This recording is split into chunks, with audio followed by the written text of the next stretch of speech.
The hardest thing about it being a documentary was that we knew early on, oh, let's make this about physical media. Yes, video games will be the set dressing, but I think everyone understands how a lot of us aren't going to jump onto like 4K Blu-rays, but everyone remembers buying VHS tapes and such. They know the ritual has changed. Everyone was so upset when Toys R Us went bankrupt a couple months ago, and things like that. Things like the Toys R Us going belly up almost became major plot points in our movie. We had to make these executive decisions about 6-7 months ago. We had to tailor it down.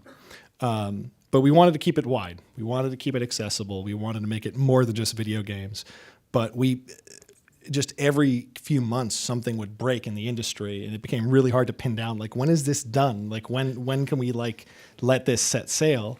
And even this month, people who know the industry know things have changed. This major sea change. Things have happened in the last 10 days that are almost impossible to keep in a documentary. You have to keep filming and just know when to cut it off. So.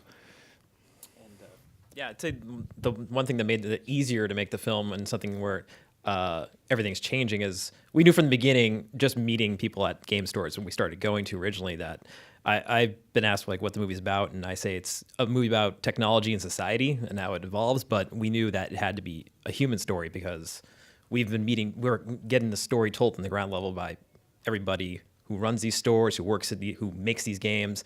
So it's about technology and society, but it affects everybody and it affects people's lives, and so we focused on that a lot. I love video games so very much. I think I love video games the way most people love professional sports. They maybe don't play hockey anymore, but they listen to podcasts about the Bruins as often as possible. And with games, I just wanted to say something about them, but I wanted to find something that I related to. I didn't want to just say the same thing that 100,000 YouTube videos had already said.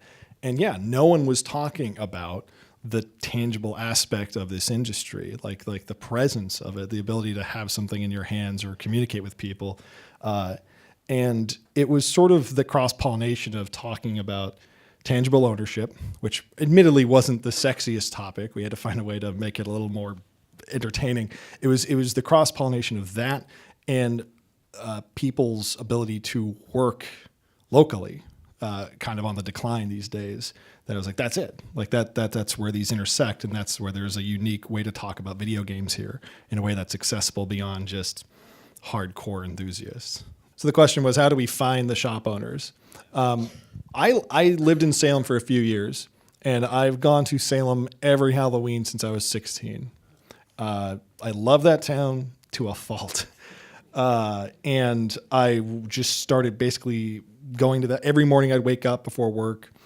I would go to Dunkin' Donuts. I would be walking around town with my headphones on, jogging or whatever, and I would just find an excuse to stop in like 4 to 5 days a week. John can attest this. Like, there are tours of that store people have uploaded to YouTube. People will go in with their iPhones and take videos of the store. If you go on YouTube and look them up, and you'll find me in like 5 of them. It's not a lie. So I knew you could see it from Kevin's front, like from the patio out of his apartment. You could see Game Zone directly. Yeah, there's a problem. But so I knew we had kind of like a softball with Game Zone, because as I met Neil and started hounding him and just talking shop with him about video games, and I realized, we shot all these interviews with Neil that ended up in the film where he outlined his career before Game Zone. He used to sell security systems back in the 80s. He sold one was to Blockbuster, and that's where he got the idea. Yeah. Independent video. Yeah, and Neil started telling me these stories about how there was so much money in video game renting in the 80s, and as he was detailing it to me, that's when, like the light bulb started kicking. Like, we could talk to shop owners directly for this film, and hear about their, the story of why they went into business. The rest of the stores across the country, though, which is kind of the gamble, Tom and I, for about a month, we were planning, okay, we'll rent the biggest 4-cylinder we can get. Cheapest compact car that Hertz has. We'll fill it up with all the gear we own, all the camera equipment we own. And we just outlined okay, well, at 8 hours we're going to want to stop driving, right? It was literally a Google map with as many points as you can put in one set of directions, and we'd be like, oh, let's go to Virginia. Oh, we'll be in North Carolina. Let's look up a game store in North Carolina. Oh, we'll be in Tennessee. Oh, okay, let's look one up there. And we just did a circle. We got as far as Tulsa, Oklahoma with Thrill House Games before we looped up to Chicago. Then we went up and through Toronto. Just, we really wanted to show that it's not just an American thing. We tried to, one of the big things was we wanted to make this film as like not just a local film. We wanted to show that this is a very national thing.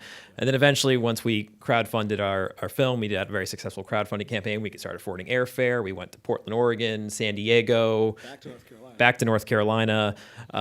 We went to San Francisco Bay Area, Pennsylvania. Kevin going down to Texas to film. So it became once we raised our budget, we were able to really reach out and make it even more. We just started going where we could go. And if we were someplace, we looked at an excuse to find a video game store there. So Library of Congress, why we went there, how we worked that out.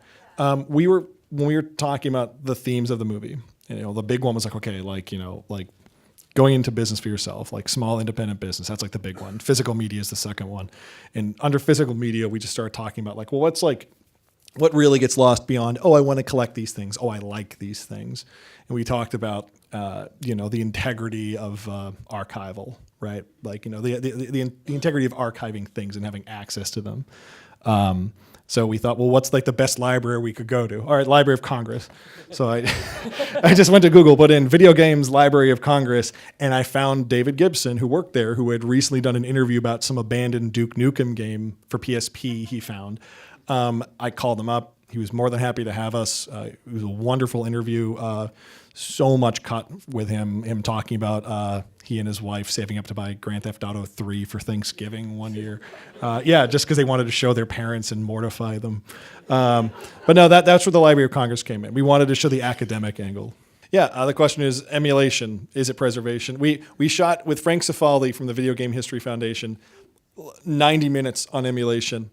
And it was just another one of those things in the original edit that was getting close to 3 hours. We were just sitting there like, does this tie in? Like, can we weave this into 90 minutes? Is this like an emotional thing, and there's also like there's a lot of topics that we could go into, and we really wanted to help keep grounding it. And since he was one of our only experts on it, it was one of those topics that had to like kind of move to the side.